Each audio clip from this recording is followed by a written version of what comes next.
Na mpenzi mtazamaji wa runinga ya Ndizi TV Afrika, ni matumaini yangu kwamba siku yako imekwendea vyema. Ila kwa sasa naukaribisha katika taarifa zetu za Ndizi saa moja. Ikiwa kwamba leo hii ni tarehe mosi mwezi Disemba mwaka 2025. Langu jina Ronelfa na mwelekezi wangu akiwa ni Bwana Mongare Alex. Karibu.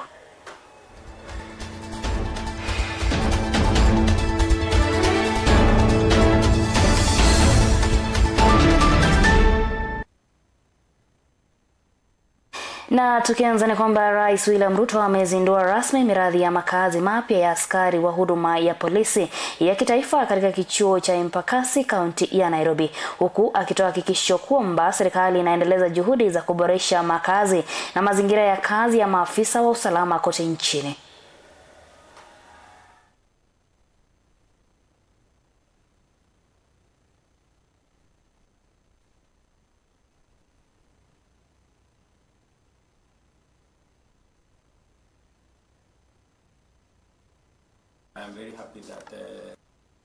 I'm very happy that more officers are going to move into this building, and not just you here.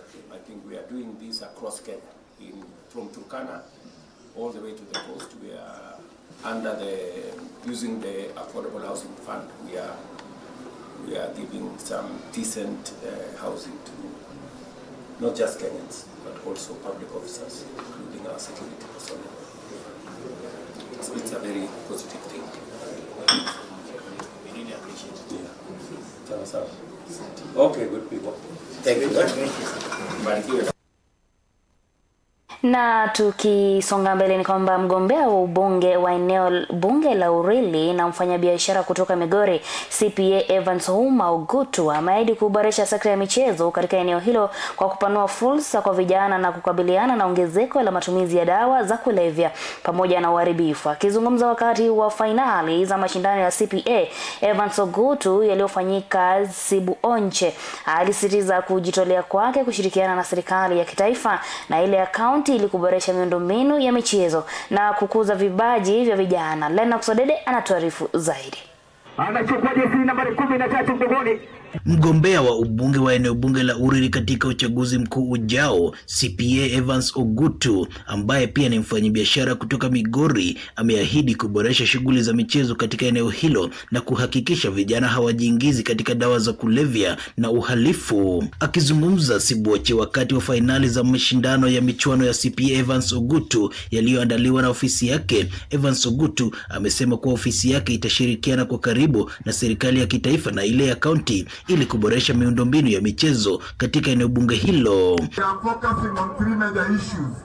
Number 1, we want to nurture talent and ensure our young people don't get into drug addiction or any other criminal activity.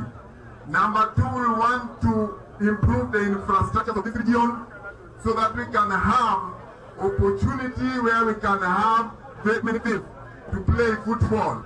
We don't just want to play and injure ourselves and there is no source of income for it. Katibu mkuu wa idara ya vijana na uchumi wa ubunifu, ambaye alikuwa ni mgeni wa heshima katika michuano hiyo, Fikirini Jacobs, amedhibitisha dhamira ya serikali kuimarisha sekta ya michezo nchini, akisisitiza kuwa serikali inaendelea kujenga viwanja zaidi katika ngazi za kitaifa na kaunti. For far too long it has just been an issue of athletes. But right now, I think with the conclusion of CHAN and with the heavy preparations of AFCON, remember we have the Talanta, stadium, which is above 90% complete, and we expect to be handed over to the government very soon, and a lot more construction happening. We have the sports academies across many constituencies. At a county level here, we have a stadium which is under construction. We hope and pray that the construction of this stadium here in Migori will go a long way into enhancing the talent and creativity of these young people. Aidha, ameeleza kwa serikali inaendelea kuvumbua na kukuza vipaji kuanzia ngazi za mashinani ili kuhakikisha kuwa taifa linakuza wanamichezo bora. There has been this challenge where our national teams, to begin with, have been accused of a lot of nepotism and stuff. I think a lot of conversations between the ministry and FKF have been to the extent that we get an opportunity to canvass, the entire country so that we pick the best talents of that, out of that. And I think our national coach has pronounced himself many times on this, that he has tried to go at least to these local leagues to ensure that we pick some of the best talents there. Amewahimiza vijana kuendelea kukuza na kuimarisha vipaji vyao, akisisitiza kwa serikali inaunda mazingira bora yatakayohakikisha wanamichezo wanalipwa na kufaidika na vipaji vyao. The young people of Migori must also be able to join the rest of the country to cut a niche for themselves as sporting young men. I have seen a lot of talent, dedication, discipline and creativity here. The long run, I think with the kind of trajectory that we are following as a ministry and as a government, you can clearly see that talent exemplary pays nowadays, and we hope these young guys will join the long list of the future beneficiaries of talent in sports. Nikiripotia Ndizi TV Africa kutoka kaunti ya Migori, mimi ni Lennox Odede.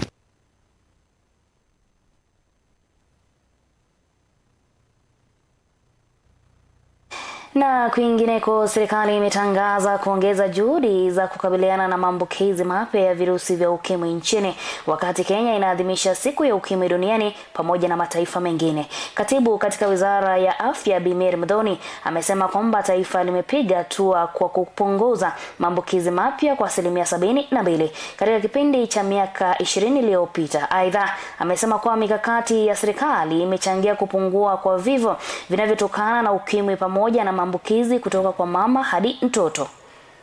The new incidence of infection still among the youth. So the things that have been brought on board include HIV testing and counseling.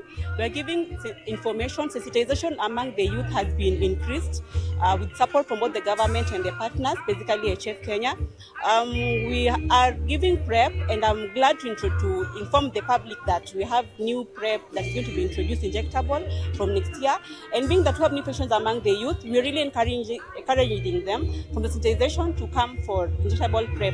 And of course, the number one prevention remains use of condom and correct and consistent use of condom, which are also available at our facilities. Pia mambo ya triple threat. Triple threat ni ile maneno ninaita HIV infection, teenage pregnancies na gender-based violence. Unajua gender-based violence inakuja na rape, inakuja na mambo mingi. And when the children are at home, there are risks sometimes, especially when we are not able to observe them every now and then. Aswa sisi wenye tunaenda kazi kila siku. Sasa lazima tukuje hapa kanisani tuwaombe pia, kwa sababu ya the risks that are.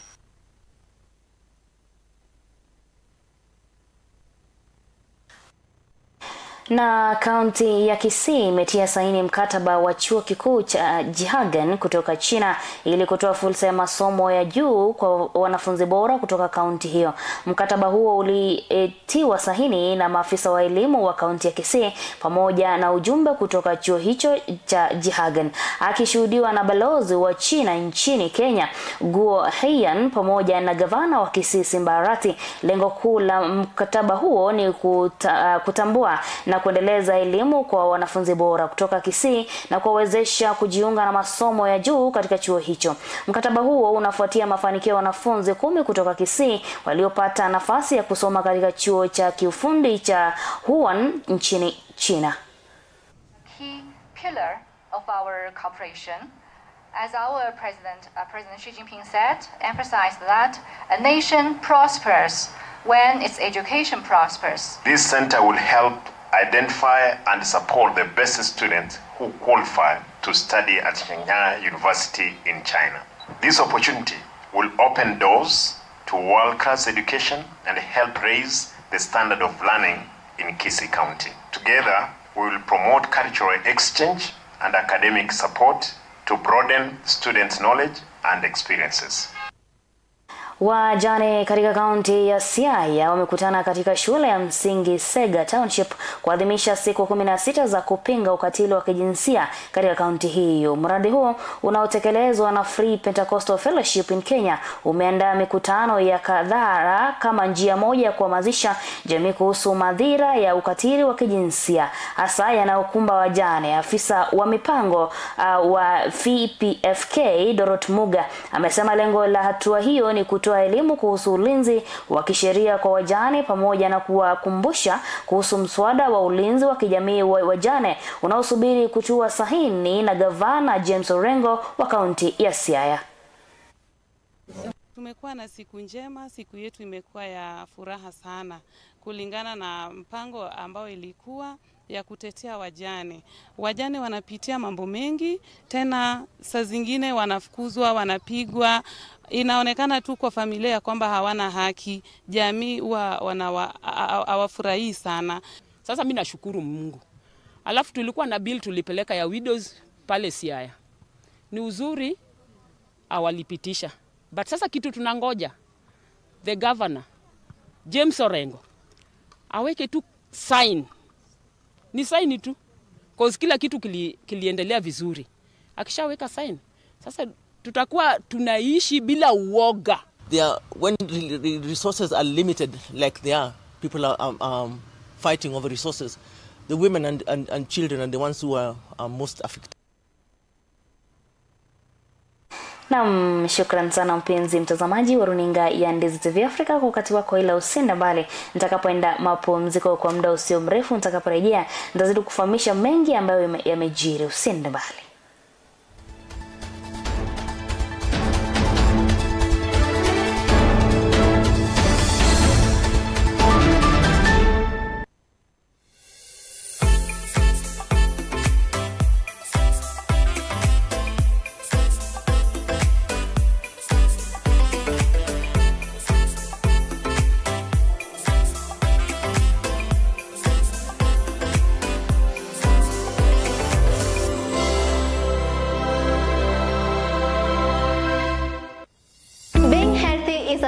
Everybody longs for. Human beings will spend their time online searching remedies for conditions challenging them. Some will go to medical facilities seeking medical help, while others will use herbal means to keep their health hazards. I am Chemutai Kirui, and every week on Afya Yetu, we open the doors for life-changing conversations from wellness and nutrition, preventing diseases, managing chronic illnesses, and even mental health. We bring expert advice, real-life stories, and practical solutions that touch every part of your life. Join me, Chemutai Kirui, on Ndizi TV Africa Afya Yetu Health Show every Friday from 7:30 to 8:30 p.m. and be part of the change.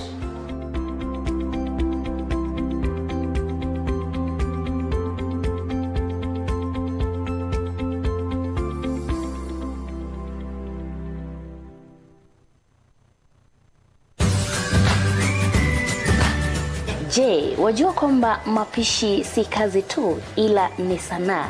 Njoo tujifunze mapishi mapya katika runinga ya Ndizi TV Africa. Hapa ndipo tunapika, tunajifunza, tunakula, tunasherehekea na kucheka kidogo. Ungana nami kila siku ya Jumanne kuanzia mida ya saa 2 usiku katika kipindi chetu cha Pishi Bora. Hapa ndipo tutakuwa tunapika vyakula mbalimbali ambavyo vitakuwa vinanukia kama vile mchuzi wa nyanya, tunapika kuku kitunguu, tunapika wet fry na vyakula vingi zaidi. Njoo tujifunze pamoja na tulete ubunifu jikoni katika kipindi chetu cha Pishi Bora. Ungana nami Ronalfa katika kipindi cha Pishi Bora, tulete ubunifu jikoni.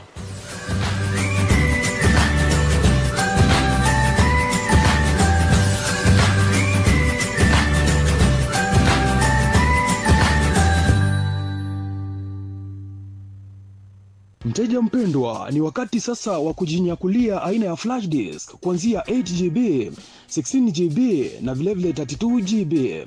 Vilevile earphones, wireless headsets, unajipatia wireless microphones tofauti kwa bei nafuu. Yale ambayo unafaa kuyafanya hivi sasa ni kwamba unapiga simu kupitia nambari 0739318606. Yote unayapata kwa bei nafuu popote ulipo.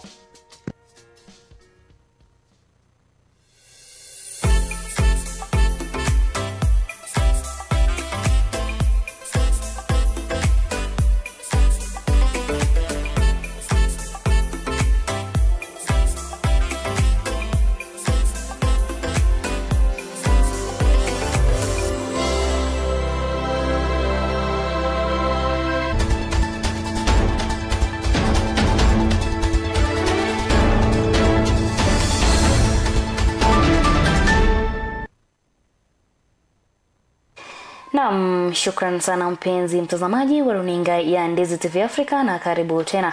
Tunaposonga mbele ni kwamba chama cha wajenzi wa nyumba za kibinafsi kimewataka serikali kushirikisha wajenzi binafsi katika maeneo mbalimbali ya ujenzi ya nyumba za mabwenini ya bei nafuu katika vyuo vikuu nchini.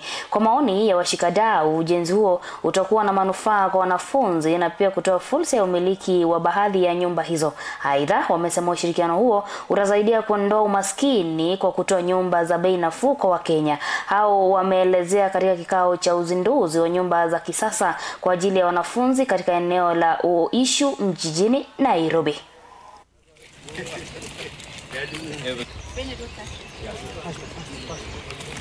Serikali yenyewe haiwezi jengea kila mtu. Hiyo ni kitu haiwezekani. Sababu ukiangalia kama in the next by 2050 50% ya Wakenya watakuwa naishi hapa jijini na kwa jiji zingine kama Mombasa, Kisumu. So as it happens, mpaka tuwe tayari kuweza kupatia watu manyumba. Sababu ukiangalia population ya Nairobi ya 5 million, that means in short you need at least 2 million houses. So by the end of the day we have to support the government and we have to work together to make sure it happens. Mkuu wa utumishi wa umma Felix Kosgei amewataka wafanyikazi wa serikali kuzingatia maadili wakati wote ili kuziba mianya ya ufisadi katika ofisi za umma. Kulingana naye, amesema kwamba serikali itaendelea kutoa mafunzo ya kuboresha utoaji huduma katika idara zote za serikali. This academy marks a new chapter in strengthening our national integrity systems. As we launch it today, I challenge the leadership and the trainers to ensure that every officer who passes through these gates lives better, more disciplined, more ethical, and more committed to protecting public resources. That is how we honor the trusted place in us, the trust placed in us by His Excellency the President and by the public. Na katika kaunti ya Nyamira ni kwamba maafisa wa afya pamoja na wakazi wa Nyamira wamejumuika kwenye uwanja wa Kibirigo ili kuadhimisha siku ya virusi duniani. Shughuli hiyo iliongozwa na afisa wa sera za fedha za afya Stephen Wendo. Alisema kuwa takwimu zinaonyesha kuwa wanawake wameathirika zaidi na virusi hivyo kulingana na wanaume. Mwandishi wetu Aretosoro anatuarifu kwa kina. Huku dunia inapoendelea kuadhimisha siku ya virusi vya ukimwi, wakazi pamoja na maafisa wa afya kwenye kaunti ya Nyamira wameungana kwenye uwanja wa Kibirigo ili kutoa vipimo pamoja na mafunzo kwa waliohudhuria na walioathiriwa kwenye kaunti hiyo. Hapo kwa usaliwa kwangu nilipatikana tu nimesaliwa na virusi. Hiyo miaka yote mimi nimeishi nayo. Na vile mnaniona hapa nafurahia hata sababu niko sawa kabisa. Ndio nikafanikiwa nikaolewa, ndio kuna papa ya huyu. Hivyo sasa ndio nataka kusema usifikirie eti utaolewa ama utapata watoto. Waliopata mafunzo hayo wameomba kuhamasisha wenzao ili kumaliza janga hili na kujipenda, kwani kuadhirika si mwisho wa maisha. Kwa wanayute nataka kuwaambia msikuwe na shaka ama usijione ufai kwa vile unaweza jifikiria, usifanye hivyo kabisa. Hiyo tu ni kitu inakuwa ya dunia na inapita tu, lakini Mungu mwenye alituumba yeye hawezi katuacha na anajua hiyo sababu ilikuja aje. Akizungumza kwenye hafla hiyo, afisa wa sera na fedha za afya Bwana Stephen Wendo amesema kuwa ili kumaliza ukimwi, unyanyapaa unapaswa kumalizika pamoja na utumiaji wa mipira. Haya maambukizi tutayapunguza kivipi? Tutapunguza haya maambukizi tukifanya vitu mbadala. Mojawapo ya vitu ambavyo tutafanya ni kukandamiza unyanyapaa. Hiyo ni mojawapo ya vitu. Alafu pia kuna yale maneno ambayo nilisikia mwenzangu akisema no ride without no rubber no ride. No rubber no ride yamaanisha kuwa tujaribu kujikinga, tutumie mipira. Hiyo ni mojawapo ya njia ambazo tutatumia kukandamiza huu ugonjwa wa wa ukimwi. Vilevile amesema kuwa ongezeko la mimba za mapema miongoni mwa watoto umechangia pakubwa katika kuongezeka kwa virusi hivyo. Janga ambalo tena linatufanya tuite hii triple threat ni kitu ambacho kinaitwa teenage pregnancy, yani ujauzito wa umri mdogo.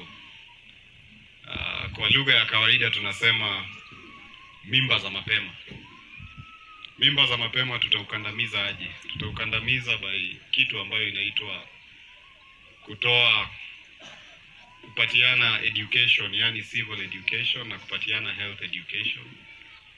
Hiyo ni mojawapo ya njia ambazo tutatumia kukandamiza huu ugonjwa wa ukimwi. Sasa vijana wameombwa kupenda miili yao na kujiheshimu na kuelezea hali ya afya yao kwa wenzao ili kupunguza uambukizaji wa virusi hivyo. Muwe tu mnafunza hata wengine wadogo wenye wanakuja. Mtunze miili yenu vizuri, mkunywe dawa vizuri, na hivyo ndio utakuwa. Na usikue unaogopa kujisema. Sema mwenye anakupenda akupende, mwenye hakutaki akuache. Kufikia sasa, takwimu zinaonyesha kuwa wanawake wameathirika zaidi na virusi hivyo vya ukimwi ikilinganishwa na wanaume. Nikiripotia Ndizi TV Africa kutoka kaunti ya Nyamira, jina langu ni Harriet Osoro. Naam, shukran sana Arito Soro kwa taarifa hiyo kuntu. Na tukielekea katika kaunti ya Migori, ni kwamba kaunti ya Migori imeungana na dunia kuadhimisha siku ya ukimwi duniani, huku waziri wa afya Caleb Obondi akitoa takwimu mpya ya virusi vya ukimwi na kueleza mikakati ya kuimarisha mwitikio wa kaunti dhidi ya maambukizi, hasa wakati huu ambapo baadhi ya misaada ya kimataifa imesitishwa. Akizungumza, Masara Obondi alibainisha idadi kubwa ya watu wanaoishi na virusi vya ukimwi, changamoto za maambukizi mapya na vifo vinaohusiana na ukimwi, na juhudi za kaunti kuongezeka kushirikiano na wadau ili kuhakikisha waathiriwa wanaendelea kupata dawa na kuokoa maisha, huku taasisi kama Life Care Hospital zikihakikisha ushirikiano wao katika mapambano dhidi ya janga hili. Mwandishi wetu Rena Kusodede anatuarifu zaidi. Waziri wa afya katika kaunti ya Migori Caleb Obondi amewaongoza wakazi wa kaunti ya Migori kuungana na dunia kuadhimisha siku ya ugonjwa wa ukimwi duniani chini ya kauli mbiu kushinda changamoto na kubadilisha mwitikio dhidi ya ukimwi. Akizungumza katika eneo la Masara, kaunti ndogo ya Suna Magharibi, Obondi amesema kuwa kaunti ya Migori ina jumla ya watu 99,510 wanaoishi na virusi vya ukimwi. Kila mwaka kaunti inasajili takribani maambukizi mapya 1572, huku kaunti ya Migori ikiripoti vifo 1041 vinavyohusiana na ukimwi. Ameongeza kwa watu 77,114 wanaendelea kutumia dawa za kupunguza makali ya virusi hivyo. Currently 99,510 people are infected with HIV, and annual infection in Migori County stands at 1,572, with the annual death of AIDS-related cases being 1,041. And those ones who are on life-saving drugs and are HIV positive are 77,114.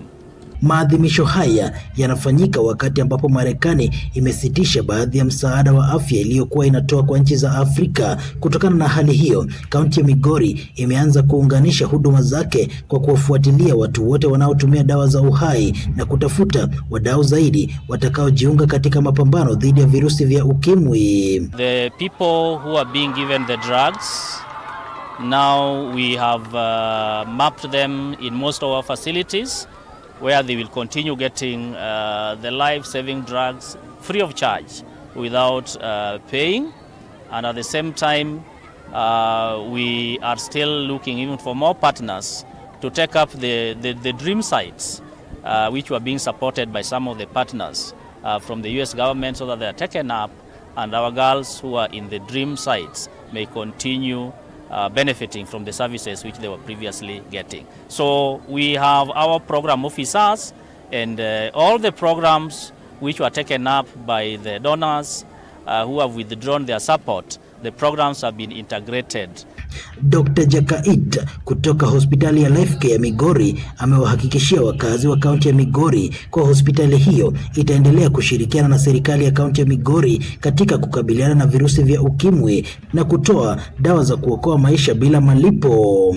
As a Life Care facility, we have set aside these for actually all chronic diseases, but for the HIV, we are receiving those drugs from headquarters through partners that are partnering with us, and we are going to give. We are already giving out, especially PEPs and PrEPs. We are giving out free of charge in Life Care. Caleb Opondi pia amewahakikishia wakazi wa kaunti ya Migori kwamba serikali ya kaunti ya Migori imeweka mikakati mbalimbali ikiwemo shughuli za uhamasishaji ili kuhakikisha kwa ukimwi unakomeshwa kabisa. We have put so many strategies so that these new infections together with the teenage pregnancies and SGBV can be reduced in Migori County. We are working with partners. We are working with the national government agencies. We are also working with the other stakeholders in the education sector so that we do advocacy. We do a lot of advocacy. We do a lot of sensitization. We do even civic education, informing people about the dangers of HIV infections. Nikiripotia Ndizi TV Africa kutoka kaunti ya Migori, mimi ni Lennox Odede.